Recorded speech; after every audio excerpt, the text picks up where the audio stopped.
سلام كميتم سي كبرى سمعتنا نهلم سوني عسرتو حمشت ميزات سدالو حصرتو انا وزيناتات تسعبنا خنقربلكم هنا نمكتالكم ان عدمنا عندنا نقطاتم كنقدم اب سكار هولن بزتفصمه تقسي ود 39 عمت منسي كمتقتله نبرت دماز ጉዳይ መፍትሕ ክግበረሉ ምክንያቱ በእዋኑ እና ተጋደደ ይዝኸድ ዘሎ ክብሉ ጥርዓን መቅረቦም ኣብ ሾደን ዝርከቡ መሃንድሳት ካብቲ ቅድሚ ለበዳ ኮቪድ-19 ዝነበረውን ላዕሊ ካብ ዝሰርሐሉ ቦታ ርሒቆም ይነብሩ ከም ዘለዉ ሓድሽ ፀብጻብ ማሕበር መሃንድሳት ሾደን መምልካቱ كمون ሚኒስተር ጉዳያት ወፃኢ ሾደን ቶቢያስ ብልስትሮም ኢራን ኣብ ዝቀዳመ ሰንበት ኣብ ልዕሊ እስራኤል ንዝፈጸመቶ መጥቃዕቲ ብትር ምኽናኑን ካልኦትን ዜናታት ሒዝናልኩም ቀሪብና ኣለና ንምክትታልኩም ደግምና ንዓድምና ሕጂ ብቐጥታ ናብ ዝርዝራቱ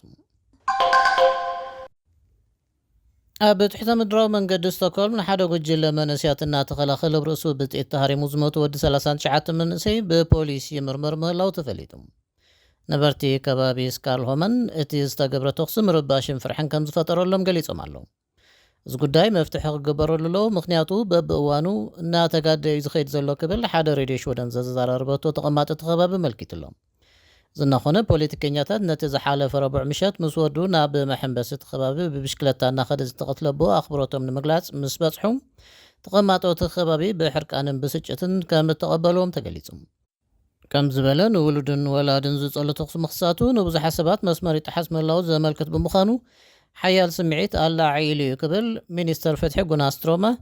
ትማሊ ንሬድዮ ሾደን ፒ4 ሞርጋን ገሊጹሎም ብተመሳሳሊ ዜና ትማሊ ሰንበት ምሸት ኣብ ኖርት ሾፒንግ ሓደ መንእሰይ ብጥይት ተቐቲሉ ምስቲ ፍጻመ ብዝተኣሳሰር ክሳብ ሕጂ ኣብ ትሕቲ ቀይዲ ዝኣተወ ሰብ የለን ፍጻመ ገበናት ቅትለትን ዘይሕጋዊ ምውናን ኣፅዋርን ዘጠቓልል ኮይኑ ብፖሊስ ምርመራ ይቕጽል ኣሎ ኣብ ሾደን መጠን ዝቕባበ ኣብ ወርሒ መጋቢት ናብ 2.2 ሚታዊት ከም ዝወረደ ንወለድ ሞጊጅ ዘይሓወሰ መዐቀን ዋጋታት ሃለኽቲ ኣጣሊሉ ዝሃዝ ዝቕባበ ዋጋ ናይቲ ማእከላይ ባንክ ሾደን ዘውፅኦ ናይ 2 ሚታዊት ሸቶ ዝቐረበ እዩ ሩክስ ባንክ ኣብ ዝመጽእ ወርሒ ብዛዕባ ዋና ወለዱ ውሳነ ክህብ ዝብል ተፅቢት ተገይሩሎ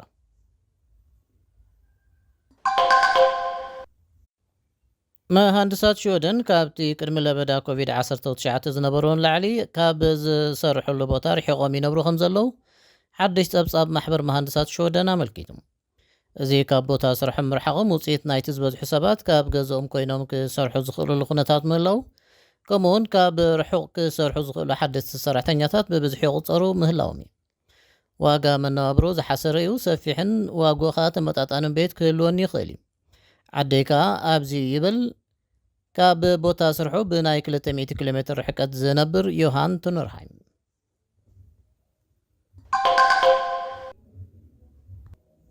ምስ ኣርሜኒ ሚድያ ከም ዘለኹም ክብራት ሰማዕትና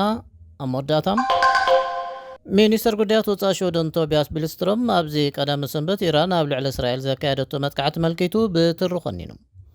ነዚ መጥቃዕቲ ኣዝዩ ብዕቱብ ክንሪኦ ኣለና ክብል ንኣገልግሎት ዜና ሬድዮ ሾደን ገሊጹ ኣሎ እቲ ሚኒስተር ኣብቲ ከባቢ ዝርከቡ ሾደናውያን ካብ ምምሕዳራት እቲ ከባቢ ዝመፅእ ለባታት ክኽተሉ ከም ዘለዎም ኣተሓሳሲቡሎም